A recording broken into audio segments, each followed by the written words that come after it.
Hello friends, welcome to Discovery Infotech. आपका स्वागत है यह यूट्यूब चैनल में। जैसा कि आपको पता है कि मैं 30 दिनों का मास्टर क्लास का सीरीज चला रहा हूँ, मास्टर क्लास ऑफ 30 डेज़, जिसका आज थर्ड क्लास है। और थर्ड क्लास का यह पार्ट 3 वीडियो है। यदि आप हमारे चैनल में नए हैं तो मैं बतला दूं आपको कि हमारा प्रत्येक दिन 3 पार्ट में वीडियो अपलोड किया जा रहा है। पार्ट 1, पार्ट 2 और पार्ट 3।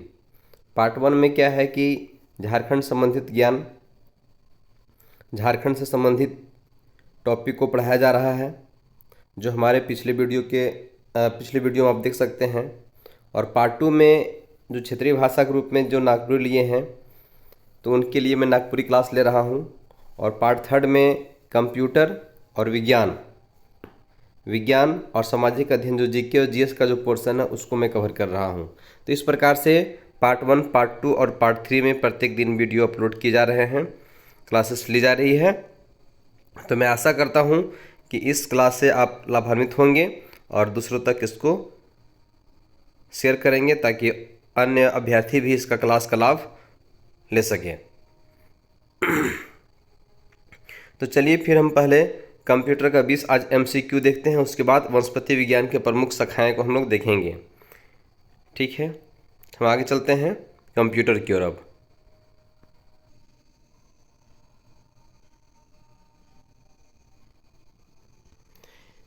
चलिए हम आगे कंप्यूटर को चलते हैं। मैं कंप्यूटर में 20 एमसीक्यू लाया हूँ आपके सामने। इसमें आपको करना ये है कि यदि आप कंप्यूटर से पहले से इसका कुछ क्लासेस किए हुए हैं या फिर कंप्यूटर बारे में जानकारी है तो अच्छी बात है। यदि नहीं है तो इस प्रकार से आप बहुत सारा मैं सेट लाते रहूँगा और सेट के माध्यम से भी आपका कंप्यूटर का कॉन्सेप्ट जो है अच्छी प्रकार से कंप्लीट हो जाएगा। क्योंकि इसमें सिर्फ मैं एमसीक्यू ही नहीं कराऊंगा, बल्कि इसको मैं एक्सप्लेनेशन के साथ में इसका जो है कंप्यूटर का जो 20 एमसीक्यू का सीरीज है, तो इसमें एक्सप्लेनेशन क्लासेस के साथ में आगे चलूँगा। ठीक है, यदि इसके बावजूद भी यदि आपका कुछ डाउट रह जाता है तो आप कमेंट करके हमें बतला सकते हैं। इसका मैं थ्योरेटिकल क्लासेस जो है मैं ले लूँगा फिर। ठीक है, कुछ लेक्चर में अपलोड कर दूँगा, जैसे कि आपका सारा कंप्यूटर का डाउट समाप्त हो जाएगा। हालांकि वैसे मेरा इस जो एमसीक्यू का सीरीज़ है, इसी के माध्यम से आपका कंप्यूटर को बहुत अच्छा तैयारी हो जाएगी।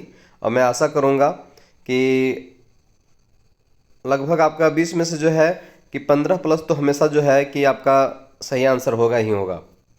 यदि कम से कम इसका मेरा आप जो है कि 15 से 20 क्लासेस कर लेते हैं ना, तो आपका कम से कम मिनिमम जो है 15 नंबर निगेटिव मार्किंग करने के बाद जो है आपका आएगा ही आएगा। क्योंकि अब तक का मेरा जो अनुभव रहा है ये मैं आपसे शेयर कर रहा हूँ। तो चलिए मैं इसका पहला प्रश्न की ओर मैं चलता हूँ। पहला प्रश्न क्या कहता है उसको देखिए। यदि आप जानते हैं तो अपने कॉपी में इसको नंबर को लिखते जाएंगे और लास्ट में मिलान करते हुए आप इसमें आप कमेंट कीजिएगा कि आपका कितना सही होता है और कितना गलत होता है। ठीक है, तो चलिए आइए फिर हम आगे चलते हैं। पहला जो प्रश्न ये कहता है कि कंप्यूटर में यूजर को खाली स्थान भी कहा जाता है। मतलब कंप्यूटर में यूजर को क्या कहते हैं, तो ह्यूमनवेयर कहते हैं कि फर्मवेयर कहते हैं या हार्डवेयर कहते हैं या फ्रीवेयर कहते हैं। तो इसमें क्या कहते हैं, कंप्यूटर में यूजर को, यूजर मीन्स होता है जो उसको ऑपरेट करता है, जो यूज़ करता है ना। तो कंप्यूटर में यूजर को जो यूज़ करता है उसको क्या कहते हैं, क्या कह सकते हैं। तो हार्डवेयर तो होगा है नहीं, फर्मवेयर तो होगा है नहीं, है ना, और फ्रीवेयर भी नहीं होगा। तो इसमें क्या होगा, ह्यूमनवेयर है ना। इसका राइट आंसर क्या होगा, ह्यूमनवेयर, जिसका ए आंसर सही हो जाएगा। अगला जो प्रश्न है, संसार का पहला गणन यंत्र है। तो ये आप लोग को पता होगा ही। ठीक है, कि संसार का पहला गणन यंत्र मतलब गणना करने के लिए सबसे पहले किसका प्रयोग किया गया था। ठीक है, तो वही है गणन यंत्र। तो गणना करने के लिए क्या अबेकस को किया गया था, या एनईए को किया गया था, मार्क 1 को किया गया था, या इनमें से कोई नहीं, या फिर इनमें से कोई नहीं है। तो सबसे पहले जो है गणना करने के लिए, गिनती करने के लिए किसका प्रयोग किया गया था, बतलाइए। चलिए आप अपने कॉपी में इसका आंसर लिखते जाइए और मेरे आंसर करने के बाद आप उसको करेक्ट करते जाइएगा, है ना, कितना गलत कितना सही होता है आप ये चीज़ हमारे कमेंट बॉक्स में ज़रूर लिखिएगा। तो इसका आंसर आप कर लिए होंगे। चलिए ठीक है, तो इसका राइट आंसर क्या है? तो आपका इसका right answer option A abacus है ना। चलिए नेक्स्ट प्रश्न की ओर चलते हैं। वह कौन सा उपकरण है जो एक भौतिक छवि को डिजिटल में बदल देता है ना। वह कौन सा उपकरण है जो एक भौतिक छवि को डिजिटल में बदल देता है? तो वह किसके माध्यम से, यहाँ प्रश्न क्या बोल रहा है समझिए, मतलब किसके माध्यम से हम क्या चीज करते हैं, एक भौतिक छवि को डिजिटल में बदल देते हैं। मतलब भौतिक मतलब जिसको हम लोग क्या चीज हैं, कुछ छवि है कुछ चीज़ है, उसको डिजिटल में बदलने का काम कौन करेगा? तो प्रिंटर करेगा कि स्कैनर करेगा कि रिकॉर्डर करेगा कि छवि परिवर्तक करेगा?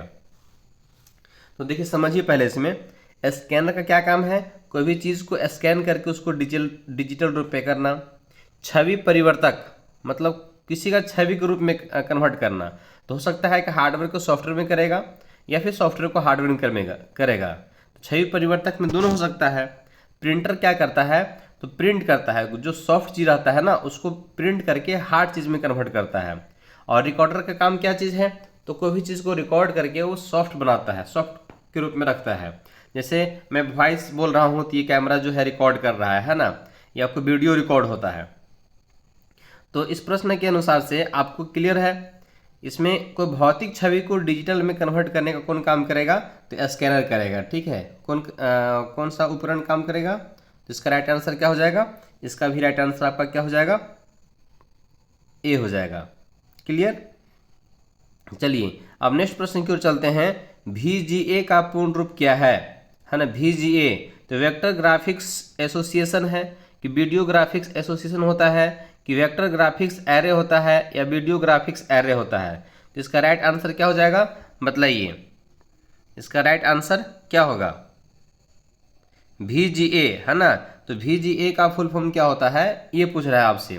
तो वीडियो ग्राफिक्स है ना, यहाँ एक सी में है आपका वेक्टर ग्राफिक्स एरे और डी में है वीडियो ग्राफिक्स एरे। तो इसका राइट आंसर क्या हो जाएगा? Video graphics array. इसका राइट आंसर क्या हो जाएगा? डी ना। चलिए नेक्स्ट में चलते हैं। कंप्यूटर डाटा की सबसे छोटी इकाई है। तो कंप्यूटर डाटा की सबसे छोटी इकाई को क्या कहते हैं है ना। आपसे ये पूछ रहा है कि कंप्यूटर में जो सबसे छोटी इकाई होती है उसको क्या कहते हैं? बाइट कहते हैं, रिकॉर्ड कहते हैं, बिट कहते हैं या फिर फाइल कहते हैं? तो बतलाइए इसका सही आंसर क्या हो जाएगा?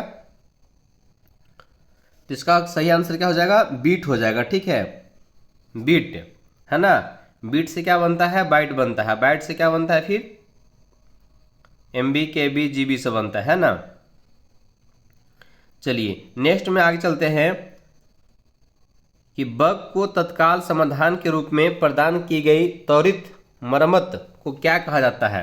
बग को तत्काल समाधान के रूप में है ना जो प्रदान की गई त्वरित मरम्मत जो होता है उसको क्या बोलते हैं? तो पैच बोलते हैं कि बग फिक्स बोलते हैं या पिक्स बोलते हैं या अपडेट बोलते हैं? तो उसको क्या बोलते हैं बताइए? तो उसको पैच बोलते हैं। इसका राइट आंसर क्या हो जाएगा? ए हो जाएगा। ठीक है, मेरे आंसर देने से पहले आप इसका आंसर को लिखते जाइए। ठीक है, यदि सही होता है तो अच्छी बात है और गलत होता है तो आपको चिंता करने की आवश्यकता नहीं है। इस प्रकार से बार बार मैं सीरीज लाते रहूँगा जिससे कि आपका सारा प्रश्न का डाउट क्लियर हो जाएगा। अगला प्रश्न ये है कि सूचनाओं का वह समूह जो एक कंप्यूटर को निर्देश करता है कहलाता है ना। तो सूचनाओं का वह समूह जो कंप्यूटर को निर्देश करता है तो इसको क्या कहेंगे? तो जब कंप्यूटर को निर्देश करेगा ना तो उसको हम क्या कहते हैं बतलाइए? तो उसको हम लोग क्या कहते हैं? तो उसको हम लोग प्रोग्राम कहते हैं, क्योंकि कोई प्रोग्राम ही कंप्यूटर को निर्देश कर सकता है। ठीक है, हम लोग जैसा उसमें प्रोग्राम फिट करेंगे वैसा ही वो वर्क करेगा। ठीक है, तो इसका क्या हो जाएगा? प्रोग्राम हो जाएगा। ठीक है, चलिए अगला प्रश्न ये है कि कंप्यूटर में डाटा स्टोर करने तथा गणना करने के लिए नंबर सिस्टम का प्रयोग किया जाता है। तो कंप्यूटर में डाटा को स्टोरेज जो करते हैं ना या फिर उसको गणना करते हैं। ठीक है, तो स्टोर करना या फिर गणना करना मतलब गिनती करने के लिए है ना। तो किस नंबर सिस्टम को कौन सा जो है कि संख्या पद्धति को हम लोग प्रयोग करते हैं? ठीक है, तो जो संख्या पद्धति का जो प्रयोग होता है, जो नंबर सिस्टम का प्रयोग होता है वो आपका क्या होता है पता है? दशमलव होगा कि ऑक्टल होगा कि बाइनरी होगा कि हेक्साडेसिमल होगा? क्या बतला सकते हैं? तो इसका राइट आंसर क्या हो जाएगा बतलाइए? तो इसका राइट आंसर होगा बाइनरी। ठीक है, इसका राइट आंसर क्या होगा? बाइनरी, है ना। तो बाइनरी नंबर सिस्टम को अपनाता है कौन? कंप्यूटर। किस लिए? तो किसी भी गतिविधि को करने के लिए, चाहे वह स्टोर करना हो चाहे वह गणना करना हो। चलिए अगला प्रश्न है कि निम्न में कौन सा नेटवर्क संचार के लिए सबसे तेज माध्यम है? तो सबसे तेज माध्यम जो फास्ट वर्क करता है, ठीक है, तो कोएक्सियल केबल है, फाइबर ऑप्टिकल केबल है ना, ट्विस्टेड पेयर केबल है या रेडियो केबल है? तो जो सबसे फास्ट वर्क करने के लिए जिसका हम लोग प्रयोग में लाते हैं तो कौन सा है बतलाइए। तो इसका राइट आंसर क्या हो जाएगा? प्रश्न में क्या बोल रहा है? जो नेटवर्क संचार के लिए सबसे तेज माध्यम हो, नेटवर्क संचार के लिए सबसे तेज माध्यम हो, तो इसका राइट आंसर क्या होगा? Fibre optical cable. इसका राइट आंसर क्या होगा? Fibre optical cable. अगला ये है, इंटरनेट के विकास के साथ खाली स्थान की एक विस्तृत श्रृंखला ने सामाजिक संबंधों, शिक्षा और सूचना के प्रसार को बदल दिया है। ठीक है, इंटरनेट के विकास के साथ खाली स्थान की एक विस्तृत श्रृंखला ने सामाजिक संबंधों, शिक्षा और सूचना के प्रसार को बदल दिया है। ठीक है, तो इसमें क्या चीज़ है? इंफॉर्मेशन एंड कम्युनिकेशन टेक्नोलॉजी बदल दिया है, ठीक है, या फिर फाइनेंशियल सर्विसेज बदल दिया है, या फिर स्टोरेज सर्विसेज बदल दिया है, या फिर सिक्योरिटी सर्विसेज बदल दिया है। तो प्रश्न में क्या है कि इंटरनेट के विकास के साथ खाली स्थान, है ना, कि एक विस्तृत श्रृंखला ने सामाजिक संबंधों, शिक्षा और सूचना के प्रसार को बदल दिया है। तो आपको इसका प्रश्न ही से आपका आंसर स्पष्ट नजर आ रहा है। ठीक है, इसका क्या होगा? तो इंफॉर्मेशन एंड कम्युनिकेशन टेक्नोलॉजी होगा। ये तो बदल दिया है हर एक चीज़ को। ठीक है, इसका ये आंसर हो जाएगा। चलिए हमारा अब नेक्स्ट प्रश्न है, नेक्स्ट प्रश्न की ओर चलते हैं कि सबसे पहले इंटरनेट का नाम क्या था? तो सबसे पहले इंटरनेट का नाम क्या था बतला सकते हैं, है ना? यूनिवेट था या अनसेट था या अर्पानेट था या यूरोनेट था? तो सबसे पहले इंटरनेट का नाम अर्पानेट था। क्या था? अर्पानेट। इसका राइट आंसर क्या हो जाएगा? सी हो जाएगा। ठीक है, राइट आंसर क्या हो जाएगा? सी हो जाएगा। चलिए हम नेक्स्ट प्रश्न की ओर चलते हैं। निम्नलिखित में हुआ कौन सा मुफ्त इंसाइक्लोपीडिया है जिसे उसका उपयोग करने वाले लोगों ने ही आपस में मिलकर तैयार किया है?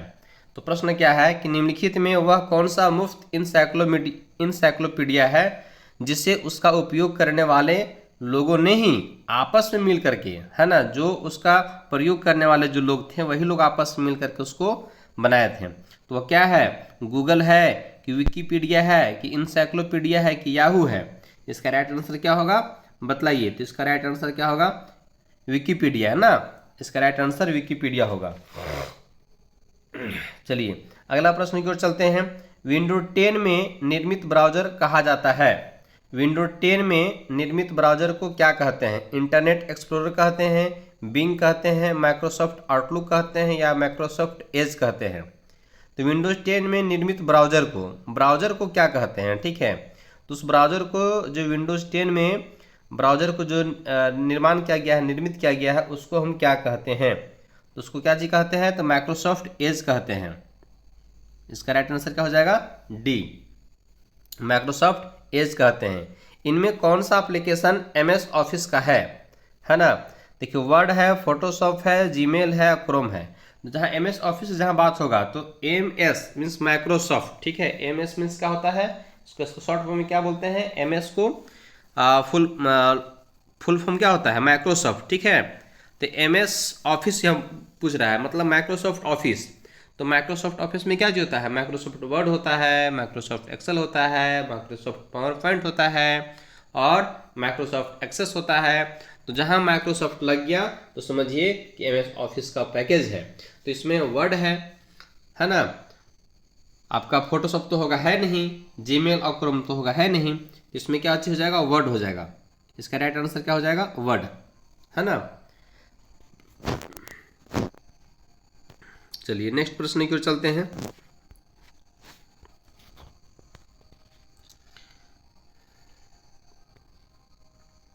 हमारा अगला प्रश्न क्या बोल रहा है कि एक व्हिसल ब्लोअर की वेबसाइट विकिपीडिया एक अंतर्राष्ट्रीय संगठन है, तो किसका है? आइसलैंड में स्थित है कि यूके में स्थित है कि स्वीडन में स्थित है कि नॉर्वे में स्थित है? तो कहाँ स्थित है बतलाना है आपको, ठीक है। एक व्हिसल ब्लोअर की वेबसाइट विकीलिक्स एक अंतर्राष्ट्रीय संगठन है जो कहाँ में स्थित है? आपको जानकारी है? नहीं है तो जान जाइए कि इस कहाँ है, तो आइसलैंड में स्थित है। कहाँ है? आइसलैंड में आपका ये स्थित है। इसके बारे में बतला दूं कि वेबसाइट विकीलिक्स की स्थापना है ना यूजियन असांजे ने 4 अक्टूबर 2006 को आइसलैंड में किया था। यह संगठन किसी सरकार के, कंपनी के, संस्था के या किसी धार्मिक संगठन के संवेदनशील दस्तावेजों को प्रकाशित करता है, ठीक है। तो इसका स्थापना कब हुआ था? तो 2006 में हुआ था, 4 अक्टूबर 2006 को, ठीक है। चलिए अगला प्रश्न को चलते हैं कि किसी कंप्यूटर कीबोर्ड में आमतौर पर खाली स्थान फंक्शन कुंजियां होती है। तो फंक्शन कुंजियां जो होती हैं आमतौर पर कितने होते हैं किसी भी कंप्यूटर के कीबोर्ड में? तो 11 होते हैं कि 10 होते हैं कि 16 होते हैं कि 12 होते हैं? तो जो F1 F2 F3 होता है ना, वही इसका फंक्शन कुंजी कहलाता है। तो आपको बतलाना है कि F1 F2 कहाँ तक जाता है? तो F1 F2 F3 इस प्रकार से F12 तक जाता है, मतलब इसका 12 आंसर होगा। 12 फंक्शन की होते हैं और सबका अलग अलग काम है। ये भी पूछता है कि F1 से क्या होता है, तो हेल्प मेनू खुलता है। F2 से क्या होता है, F3 से क्या होता है, F4 F5 इस प्रकार से इसमें बहुत सारे इंपॉर्टेंट इसमें से भी हैं और प्रश्न घुमा कर देते रहता है, ठीक है। दे देगा आपके कि हेल्प मेनू किस फंक्शन की से खुलता है, ऑप्शन दे देगा F1 F10 है ना, F2 F4। और फिर अब समझते रहिए, अगर पढ़े हुए नहीं रहिएगा तो फिर आपका क्या हो जाएगा, कन्फ्यूजन होते रहेगा। चलिए अगला प्रश्न ये है कि मॉनिटर का रेजोल्यूशन जितना अधिक होगा पिक्सल उतने ही अधिक होंगे, कि स्क्रीन कम साफ होगा, कि पिक्सल और अधिक अलग अलग हो जाएंगे, कि पिक्सल पास पास हो जाएंगे? तो इसका राइट आंसर क्या होगा बतलाइए। कि जब मॉनिटर का रेजोल्यूशन जितना अधिक होगा, जब किसी भी स्क्रीन का रेजोल्यूशन जब अधिक करेंगे ना, तो उसका क्या होगा, उसका पिक्सल पास पास हो जाता है, ठीक है। तो इसका राइट आंसर क्या हो जाएगा, डी इसका हो जाएगा, ठीक है, डी। नेक्स्ट में क्या प्रश्न कह रहा है उसको देखिए।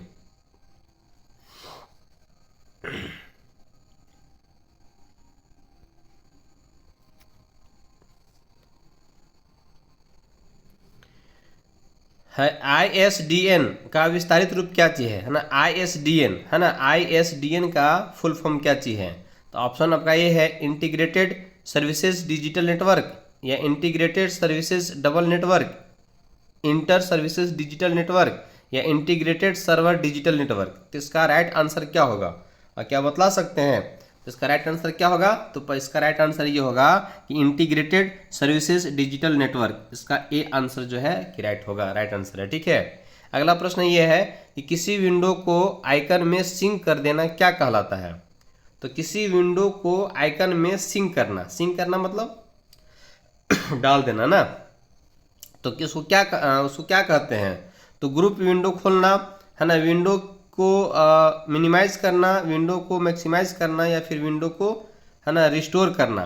तो सिंक करना मतलब क्या होता है कि मिनिमाइज करना। सिंक करना मीन्स क्या होता है, मिनिमाइज करना। मतलब इसका आंसर क्या हो जाएगा, बी। सिंक करना मतलब मिनिमाइज करना, ठीक है। चलिए इसका लास्ट प्रश्न है ना, आज का ये कंप्यूटर सीरीज का लास्ट प्रश्न है, जो पार्ट 3 जो वीडियो अपलोड होगा। और कंप्यूटर जो ये सीरीज है इसका लास्ट प्रश्न ये कहता है कि माइक्रोसॉफ्ट वर्ड जैसे कुछ अनुप्रयोग है ना एप्लीकेशन में कार्य करते समय Alt+F4 दबाने पर क्या परिणाम मिलेगा? देखिए यहाँ पर F4 फंक्शन क्यों होता है, तो Alt+F4 दबाने से क्या होता है आपको पता होगा। यदि कंप्यूटर यूज करते होंगे तो Alt+F4 तुरंत हम लोग करते हैं है ना लास्ट में। तो उससे क्या होता है, अनुप्रयोग एप्लीकेशन से बाहर हो जाएंगे है ना, कुछ नहीं होगा, वर्तमान प्रलेख मतलब डॉक्यूमेंट सेव हो जाएगा, या दूसरे चल रहे है ना रनिंग अनुप्रयोग एप्लीकेशन पर स्विच नीचे और कुछ है क्या, हाँ स्विच हो जाएगा। तो बतलाइए तो इसमें क्या हो जाएगा, Alt+F4 करने से क्या होगा बतला सकते हैं आप? तो अनुप्रयोग एप्लीकेशन से हम लोग बाहर हो जाते हैं, अल्ट F4 कर सकते हैं, बाहर हो जाते हैं, कोई जो एप्लीकेशन चलता है वो एप्लीकेशन बंद हो जाता है, मतलब उससे हम लोग बाहर आ जाते हैं। ठीक है, तो इसका राइट आंसर क्या होगा? ए। क्लियर? तो इस प्रकार से हम लोग 20 प्रश्नों को देखें, बहुत ही कम समय में हम लोग 20 प्रश्नों को कवर किए। तो मैं आशा करता हूं कि आप इसमें से अधिक प्रश्नों को सही किए होंगे। यदि आपसे सही नहीं हो पा रहा है तो कोई बात नहीं, आप हमारे वीडियो पे बने रहिए।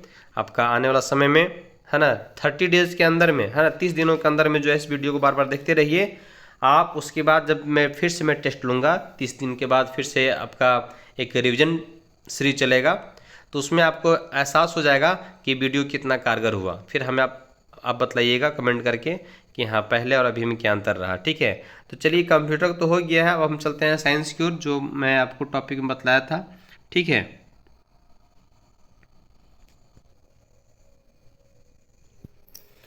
चलिए हम साइंस की टॉपिक और चलते हैं। आवाज़ का हमारा टॉपिक है वनस्पति विज्ञान की प्रमुख शाखाएं। आज वनस्पति विज्ञान के बारे में हम लोग देख रहे हैं। पहला जो है घास विज्ञान, है ना।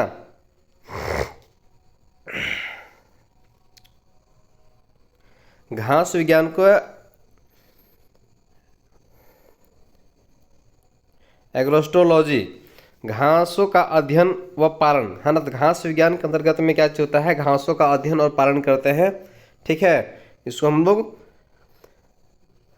घास विज्ञान के अंतर्गत रखते हैं। नेक्स्ट में है एल्गोलॉजी, है ना। एल्गोलॉजी में क्या चीज होता है? तो सवालों का अध्ययन को क्या बोलते हैं? एल्गोलॉजी कहते हैं। नेक्स्ट अगला जो है, अच्छा मैं अंडरलाइन करते जा रहा हूँ ताकि आपको क्लियर रहेगा। ठीक है, नेक्स्ट में है एनोटॉमी। तो एनोटॉमी क्या चीज होता है कि एनोटॉमी आंतरिक संरचना का अध्ययन करते हैं, है ना। किसी भी चीज़ का जो आंतरिक संरचना का अध्ययन करते हैं तो उसको एनोटॉमी कहते हैं। अगला है एंथोलॉजी। हम लोग पिछले क्लास में भी देखे थे कि पुष्पों का अध्ययन, फूलों का अध्ययन को हम लोग एंथोलॉजी कहते हैं। जीवाणु विज्ञान, है ना, बैक्टीरियोलॉजी। तो जीवाणु का अध्ययन को क्या बोलते हैं? बैक्टीरियोलॉजी, मतलब जीवाणु विज्ञान कहते हैं। अगला में है ब्रायोलॉजी, है ना। ब्रायोलॉजी इसमें क्या होता है? तो ब्रायोफाइटा का अध्ययन करते हैं। ब्रायोलॉजी में क्या करते हैं? तो ब्रायोफाइटा का अध्ययन करते हैं।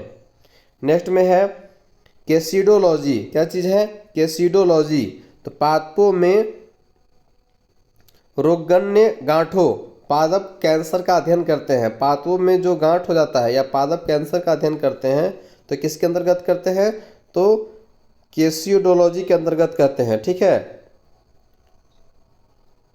चलिए नेक्स्ट में देखते हैं डेंड्रोकोनोलॉजी, है ना। डेंड्रोकोनोलॉजी, तो डेंड्रोकोनोलॉजी क्या चीज़ है? तो वृक्षों की आयु का अध्ययन, है ना। वृक्षों की आयु का अध्ययन को क्या बोलते हैं? तो डेंड्रोक्रोनोलॉजी। चलिए आगे फिर हम आज देखते हैं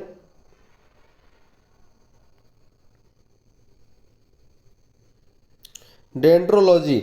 नेक्स्ट में क्या चीज़ है? डेंड्रोलॉजी। ठीक है, डेंड्रोलॉजी में क्या है? वृक्षों एवं झाड़ियों का अध्ययन। तो वृक्षों एवं झाड़ियों का अध्ययन को क्या बोलते हैं? तो डेंड्रोलॉजी कहते हैं। इकोलॉजी, इकोलॉजी में क्या चीज़ है? पौधों का वातावरण से संबंध का अध्ययन, है ना, इकोलॉजी। तो इकोलॉजी में पौधों का वातावरण से संबंध का अध्ययन इकोलॉजी कहलाता है ना। इकोनॉमिक बॉटनी, इकोनॉमिक बॉटनी आर्थिक महत्व के पौधे का अध्ययन। इकोनॉमिक बॉटनी में क्या होता है? आर्थिक महत्व के पौधों का अध्ययन को इकोनॉमी बॉटनी कहते हैं। ठीक है, एथनोबॉटनी। नेक्स्ट में क्या है कि एथनोबॉटनी, एथनोबॉटनी क्या कहलाता है?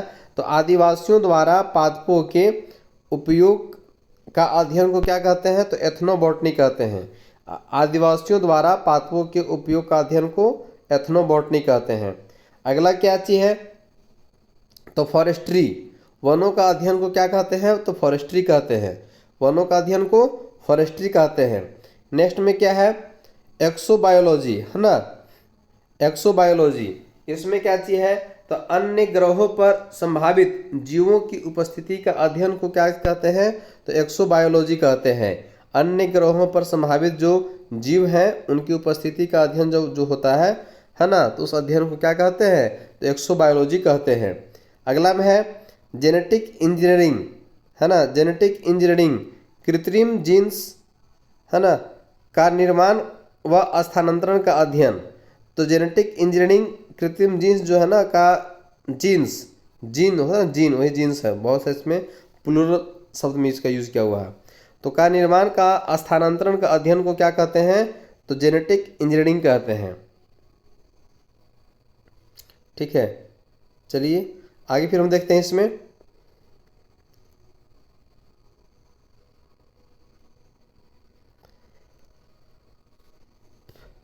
लाइकेनोलॉजी आगे क्या है? तो लाइकेनोलॉजी है। तो लाइकेंस का अध्ययन को क्या कहते हैं? तो लाइकेनोलॉजी कहते हैं। माइक्रोबायोलॉजी है ना, अगला क्या है? माइक्रोबायोलॉजी, उसमें सूक्ष्म जीवों का अध्ययन को क्या कहते हैं? तो माइक्रोबायोलॉजी कहते हैं। सूक्ष्म जीवों का अध्ययन को माइक्रोबायोलॉजी कहते हैं। ठीक है, इसके बाद अब इधर देखते हैं हम लोग, है ना। माइकोलॉजी, तो माइकोलॉजी क्या होता है? कवकों के वैज्ञानिक अध्ययन को माइकोलॉजी कहते हैं। माइकोप्लाज्मोलॉजी जब आ जाएगा तो इसमें माइकोप्लाज्मा का अध्ययन, वैज्ञानिक अध्ययन को माइकोप्लाज्मोलॉजी कहते हैं। निमेटोलॉजी क्या चीज़ है? तो निमेटोस का पादपों का साथ संबंधों का अध्ययन को निमेटोलॉजी कहते हैं, है ना। पेलियोबॉटनी, है ना, पेलियोबॉटनी क्या चीज़ है? पादप जीवाश्मों का अध्ययन को क्या कहते हैं? तो पेलियोबॉटनी कहते हैं, है ना। पेलिनोलॉजी क्या चीज़ होता है? तो परागणों का अध्ययन, है ना। पेलिनोलॉजी क्या होता है? तो परागणों का अध्ययन को क्या कहते हैं? तो पेलिनोलॉजी कहते हैं। ठीक है, अब आगे में क्या चीज़ है? तो पैथोलॉजी क्या चीज़ है? पादप रोगों का उपचार व अध्ययन, तो उसको क्या कहते हैं? पैथोलॉजी कहते हैं। अगला में क्या चीज़ है?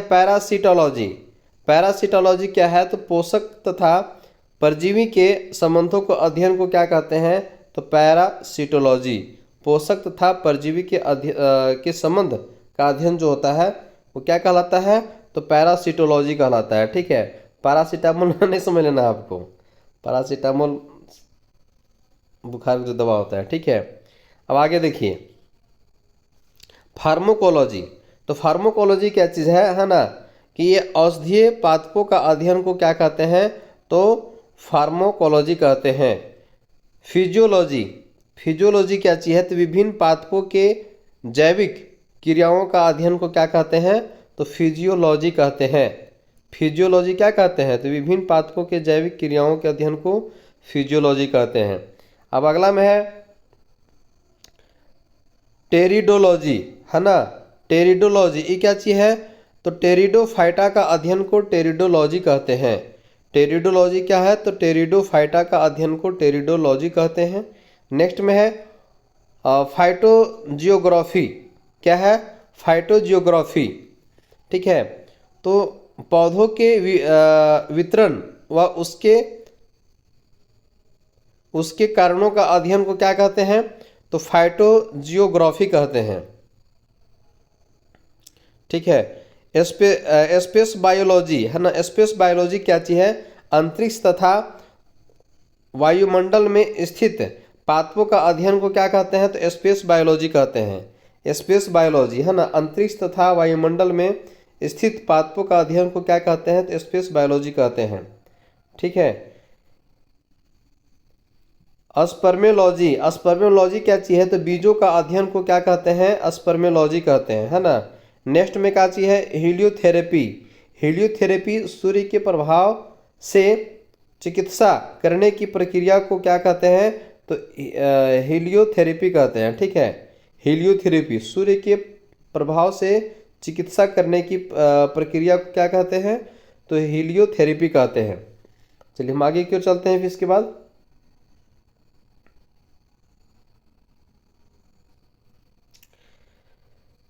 हाइड्रोपोनिक्स, है ना। हाइड्रोपोनिक्स क्या होता है? तो इस शाखा के अंतर्गत जल संवर्धन का अध्ययन करते हैं। क्या करते हैं? तो जल संवर्धन का अध्ययन करते हैं। इसको क्या बोलते हैं? तो हाइड्रोपोनिक्स कहते हैं। ठीक है, तो यहाँ तक में कोई दिक्कत तो आपको नहीं होना चाहिए। देखिए ये चीज़ आपको एक बार में याद नहीं होगा, है ना। तो इसको आप बार बार आपको इस वीडियो को देखना पड़ेगा, बार बार इसको जो है क्या चीज़ होगा? लिखना होगा। और या फिर आप यदि आपका ग्रुप है तो ज़्यादा अच्छा है, ग्रुप में इसको चर्चा करते रहिए, तब जा करके आपको ये याद होगा। नहीं तो फिर ऐसे आपको याद होने वाला ये नहीं है।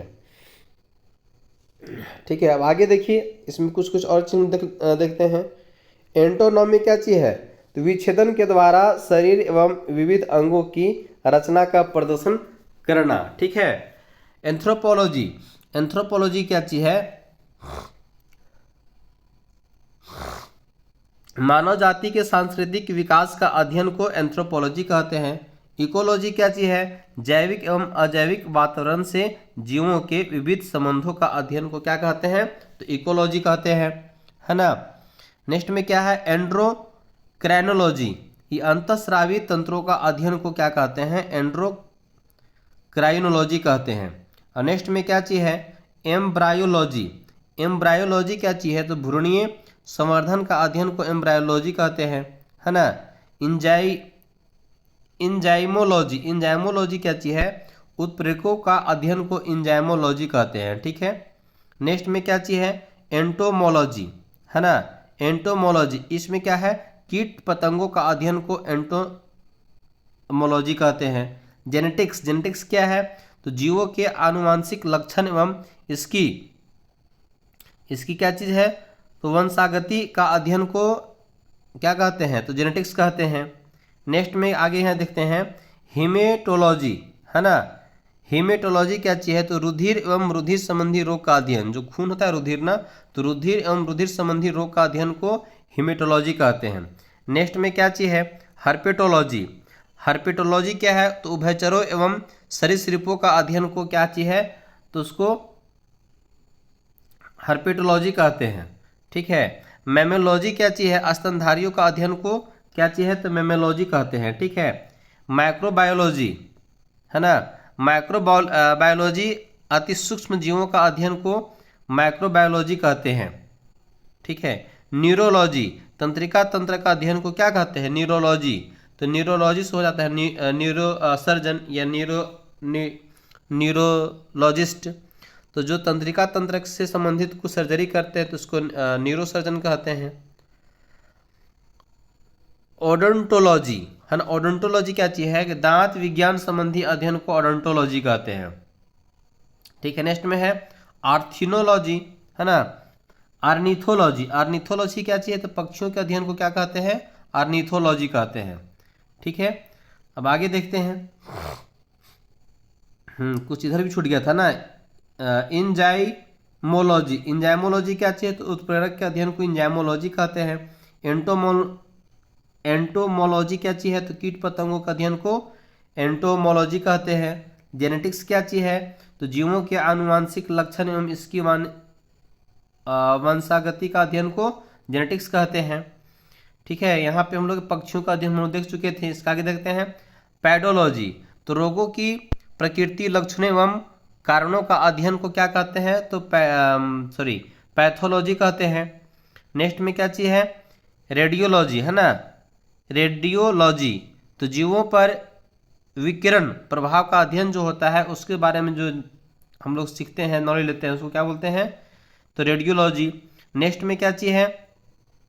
टैक्सोनॉमी, तो जीव जातियों के नामकरण एवं वर्गीकरण का जो अध्ययन होता है किसके अंतर्गत होता है? तो टैक्सोनॉमी के अंतर्गत होता है। यहाँ पे देखिए लास्ट में क्या लिखा हुआ है? आयु वृद्धि के साथ जीवों में होने वाले परिवर्तनों का अध्ययन जरा विज्ञान, है ना, कहलाता है। ठीक है। तो इस प्रकार से आज हम लोग यहाँ तक इसको देखते हैं। आगे फिर हम लोग बायोलॉजी का अगला टॉपिक को कवर करेंगे। ठीक है। तो चलिए, आज हमारे बीच क्या चीज रहा? कंप्यूटर और साइंस का टॉपिक रहा। तो आज के लिए इतना ही, और अंत में मैं आपसे यही कहूँगा कि इस YouTube चैनल को सब्सक्राइब करना नहीं भूलना है, साथ में बेल आइकन को भी दबाना नहीं भूलना है। और यदि आप लाइक नहीं किए हैं तो लाइक तो आपको करना बनता है। ठीक है। क्योंकि आप लाइक करते हैं ना, तो उसी से मेरा क्या होता है? थोड़ा सा एनर्जी बूस्टर डोज मिल जाता है। ठीक है। तो चलिए, आप हमें बूस्टर डोज देते रहिए और मैं आपके साथ वीडियो से बना रहूँगा। चलिए, फिर मैं आपसे 4th क्लास से मिलता हूँ। 3rd क्लास आज कंप्लीट हुआ इस वीडियो के साथ। तो मैं आपसे अगले क्लास से मिलता हूँ। तब तक के लिए मैं आपसे विदा लेता हूँ। जय हिंद, जय भारत।